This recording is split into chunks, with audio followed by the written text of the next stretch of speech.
Hello everyone, today in this video I will show you how to improve text readability in iPhone 16 Pro Max.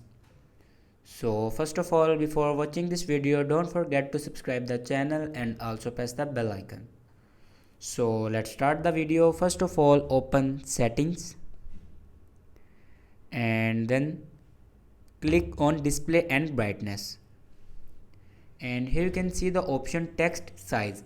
Simply click on text size and here you can see the measure icon of your text. If you want to smaller your text, then slide this